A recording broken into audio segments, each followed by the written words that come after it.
Assalamualaikum warahmatullahi wabarakatuh. Selamat pagi anak-anak. Kita buka buku untuk marketing ya, buka buku. Kita akan membahas mengenai analisis pasar part kedua.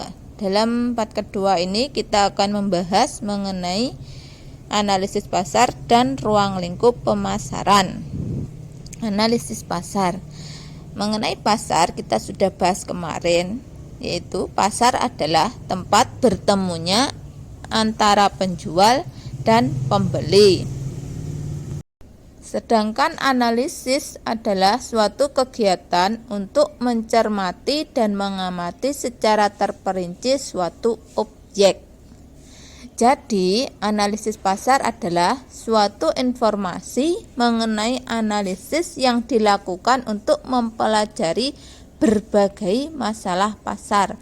Jadi kita bisa mencermati, mengamati mengenai masalah pasar. Selanjutnya yaitu mengenai tujuan analisis pasar. Mengenal lingkungan pasar. Dengan adanya pencermatan, mengamati, mencermati, kita dapat mengenal lingkungan pasar, mengenal tipe-tipe pasar, mengetahui karakteristik pasar, menentukan keputusan yang tepat. Karena dengan pengamatan ataupun observasi, survei seperti itu kita bisa melihat cocok nggak sih tempat ini untuk bisnis kita, banyak dilalui orang apa tidak. Jadi kita bisa menentukan keputusan yang tepat. Kemudian menghadapi pesaing. Jadi dengan adanya pengamatan terlebih dahulu, kita juga lebih siap dalam menghadapi para pesaing. Kemudian melaksanakan kebijakan dalam pemasaran. Berarti kebijakan yang cocok itu dapat dilaksanakan. Kemudian membuat program. Dengan adanya pengamatan, saat membuat program dalam bidang pemasaran itu akan lebih mudah.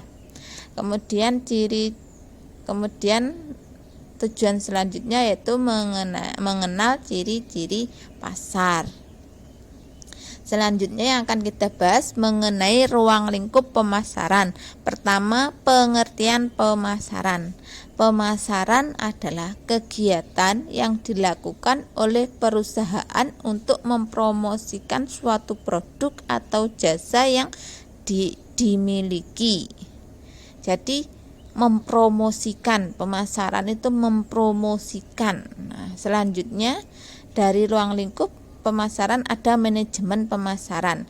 Dulu pemasaran itu berada dalam sektor bisnis saja, sekarang sudah merambah ke sektor lain. Dalam sektor bisnis dilakukan oleh perusahaan, baik perusahaan barang maupun jasa.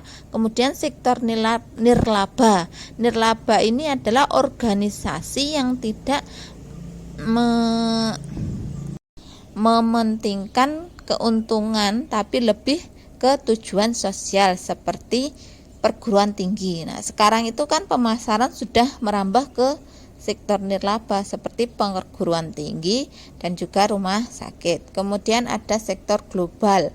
Sekarang itu kan pariwisata sudah diiklankan ke luar negeri agar para wisatawan bisa melihat atau datang ke negara kita. Nah, sekian penjelasan dari saya. Wassalamualaikum warahmatullahi wabarakatuh.